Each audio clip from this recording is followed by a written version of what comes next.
setelah Kangjeng Nabi Muhammad teu aya, para sahabat teu aya, tabiin teu aya, diangkat ku Gusti Allah. Kumaha Allah? Imam Syafi'i diangkat. Narfa'u darajati man nasya. Kaulah menghendaki Syafi'i supaya naik di permukaan bumi untuk menjadi pelita hati. Imam Maliki, Imam Hanafi, Imam Hambali, kehendak kaulah cek Gusti Allah. Beres, Tuhan Syekh Abdul Qadir diangkat ke permukaan bumi untuk menjadi penenang, untuk menjadi pelita hati. Kumaha kula bae cek Gusti Allah, ulah nyaon-naon sia mah. Tuturkeun cek Gusti Allah. Belah dieuna wala para wali sanga, Islamkeun Indonesia wahai para aulia. Cek Gusti Allah, maneh teh ku aing geus jadikeun kakasih. Islamkeun. Perang berbagai kerajaan-kerajaan dengan kerajaan nu aya di urang. Lain perjuangan leutik. Wali sanga berjuang di urang teh melawan Majapahit, melawan berbagai permusikan. Diteruskeun ke Banten ka dieu Tuan Sultan Banten Syekh Maulana Hasanuddin. Boh perangna luar biasa. Kumurni hatena. Kehendak Allah narfa'u darajati man nasya. Tidinya terus kabelah dia tek angkat deui Syekh Nawawi. Dunia oyang ayana Syekh Nawawi. Ketika tarung di Mesir, ketika tarung di Mekah, Nawawi nu leutik. Urang Jawi tetapi kemampuanana luar biasa. Nyahoeun dunia kabeh sebab kumpul kabeh di Mekah, Turki, Yaman, Mesir, nyahoeun kabeh, Irak, Iran. Ketika muncullah Syekh Nawawi tanar ajawi, muncullah dengan berbagai karangan-karanganana, diakui dunia Syekh Nawawi teh narfa'u darajati man nasya. Beres Syekh Nawawi, Syekh Astawi caringin untuk Banten mah luar biasa. Jawa kaditu Kiai Hasyim Asy'ari untuk Jawa luar biasa. Kadieu ka tengah, terus Kiai Muslim Meranggen Demak luar biasa teh. Narfa'u darajati man nasya. Belah dieuna teh aya Abuya Dimyati Cadasari, aya Ki Bustomi lumayan, lain lumayan pohara teh. Waridat alhamdulillah kiaina arasup Golkar. Ya Allah ya Rabbi. Teu kadenge kurang jituna dakwah. Ja Abuya mah cicing bae tapi loba jelema anu sujud, mun carak sujud mah di hareupeunana.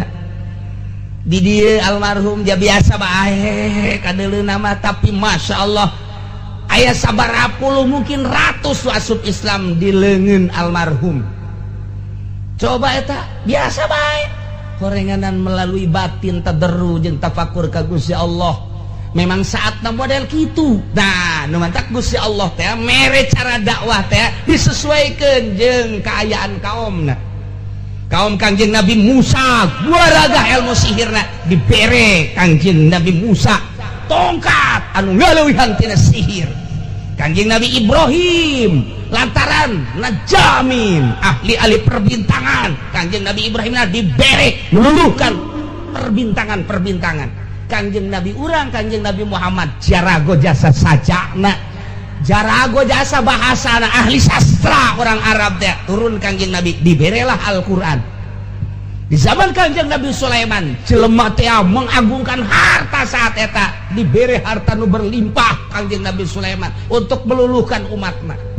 Terus bae saat-saat mana Gusti Allah dek narfa'u darajati disesuaikeun tinggal kuari urang teh dahaga hayang aya ulama secara nasional anu bener-bener teu pernah melirik sebelah mata kana dunia paling kedua sabelah masa etik deui ya saha ieu urang coba pantau Jawa Timur saha, Jawa Tengah saha, Jawa Barat Bandung saha, Banten saha, nyebrang kurang ka Lampung saha. Oh barang di Lampung gede bener aya gajah malulu.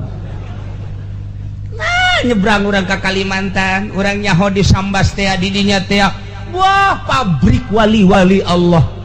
Ki Khotib Sambas orang Kalimantan berarti di Kalimantan sorangan, kerajaan Kalimantan sorangan adalah wali-wali Allah.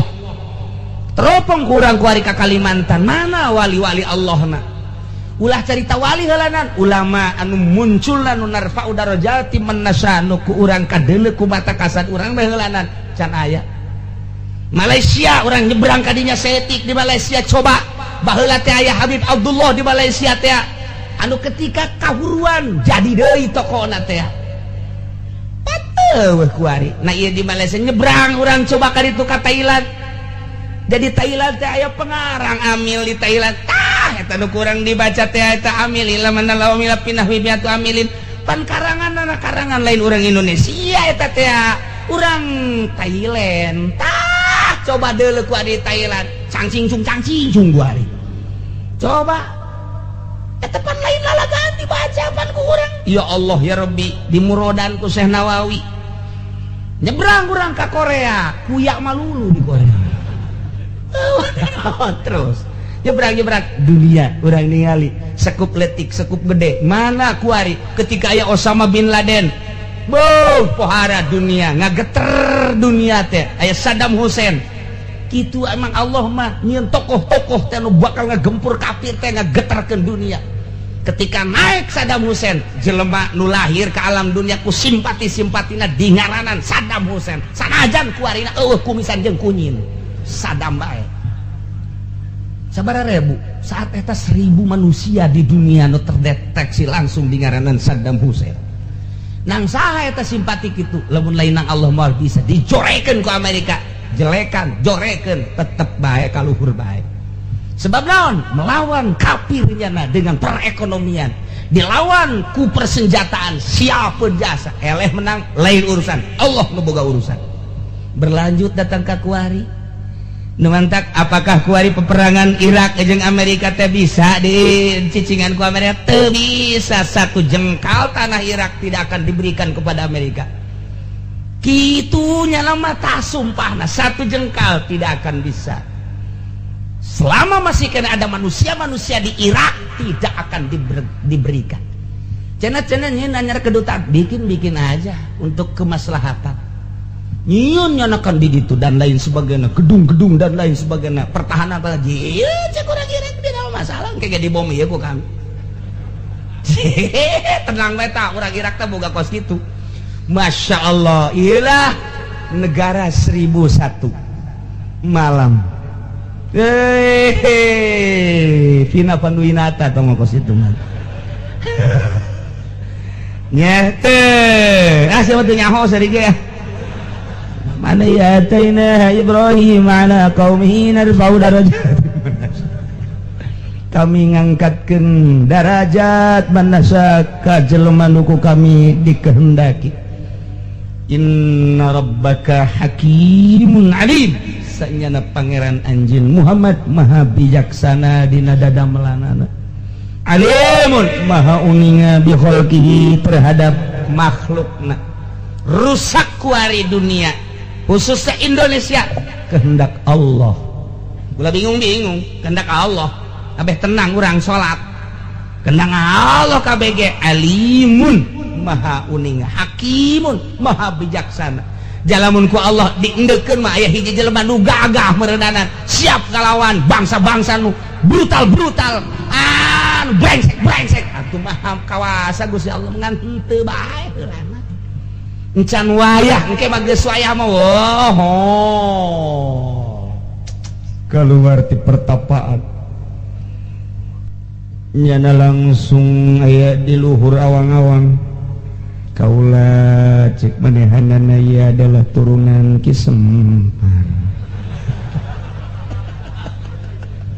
antum atas tapa di Gunung Karang tas neulean sumur 7 batur kulaya 3 hiji si udel kedua si gareng kaula ngaranna si cepot ya ieu kebakar ya gitu pewayangan eta adalah suatu lambang-lambang manusia anu keur berjuang kumalandang di alam dunia anu jadi Semarna anu jadi cepotna anu jadi garengna anu jadi Gatot Kacana anu jadi Samiajina anu jadi tuh siapa nyaho bae dorna cenah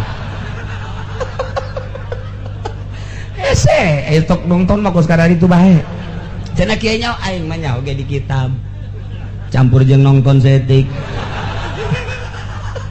aya kitab lah mal aya lamun lain di kitab perwalian dibuka didinya Semar asil latina Samir bahasa Arab eta teh kos kitu teh aya hiji-hijina secepot nano eta pan ku urang teh osok dihadiahan lamun urang hadiahna teh kitu sang yang wenang sang yang wening dan lain sebagainya eta anak Kangjeng Nabi Adam ke kuku lamun dicaritakeun dina ilmu perwalian Nur Cahyo dan lain sebagainya kadina terus kadina aya duwi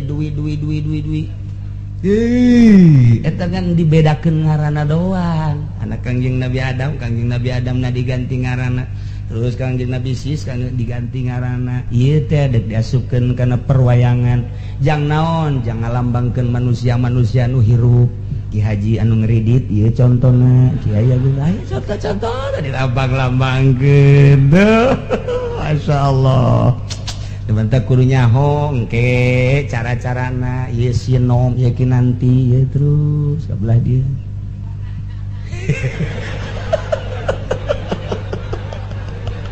asana pemain teman-teman